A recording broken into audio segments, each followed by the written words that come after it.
Easy steno YouTube channel पर आप सभी का स्वागत है। डिक्टेशन 5 सेकंड बाद स्टार्ट होगी। Ready start.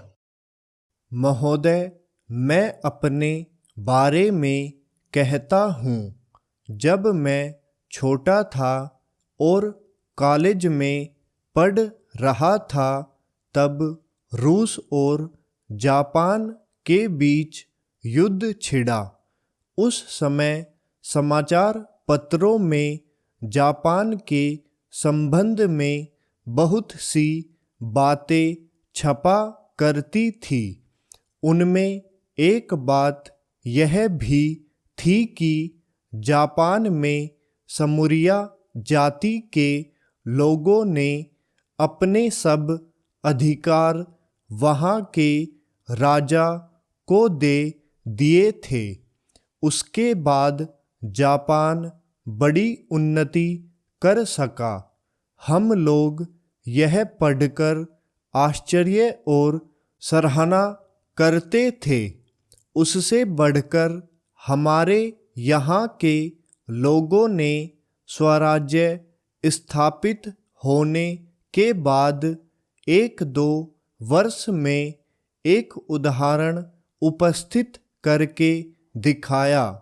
हम भी अपने हजारों वर्षों के इतिहास को नहीं भूलेंगे। जो रियासतें अलग अलग स्थापित हो गई थी और एक प्रकार से भारत कई टुकड़ों में बटा हुआ था, वे सब टुकड़े एक हो गए। आज ब्रिटिश भारत और देसी रियासतें मिलकर एक हो गई है।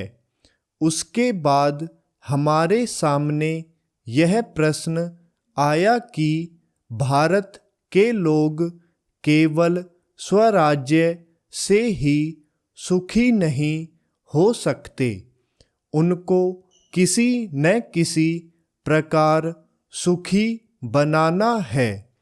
इस संबंध में सरकार ने अपनी ओर से प्राय सभी राज्यों में जमींदारी और जागीरदारी उन्मूलन के कानून उपस्थित किए और वे कानून पास हुए।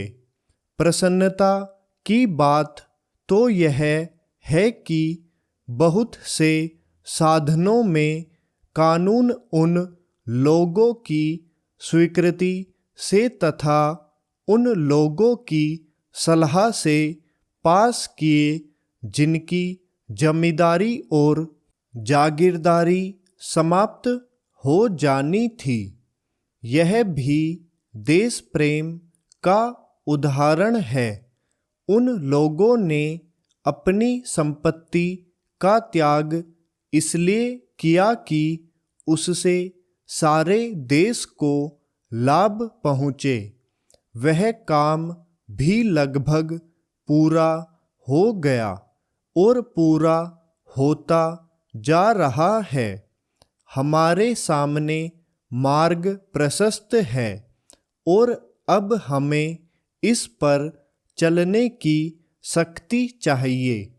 हम में परस्पर कभी कभी इस प्रकार की संकुचित धार्मिक अथवा सामाजिक भावना देखने में आती है, जिसके कारण कभी कभी लड़ाई झगड़े हो जाते हैं। हम इस चीज को भी दूर करने का प्रयत्न कर रहे हैं।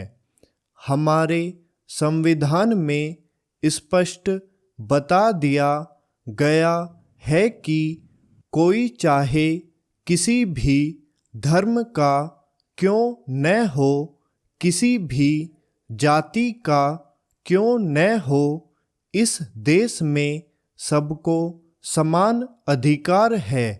गरीब से गरीब आदमी को भी वही एक वोट देने का अधिकार है जो कि राजा साहब को है या मुझे धर्म के नाम पर किसी प्रकार का भेदभाव नहीं किया जाता है। स्टॉप।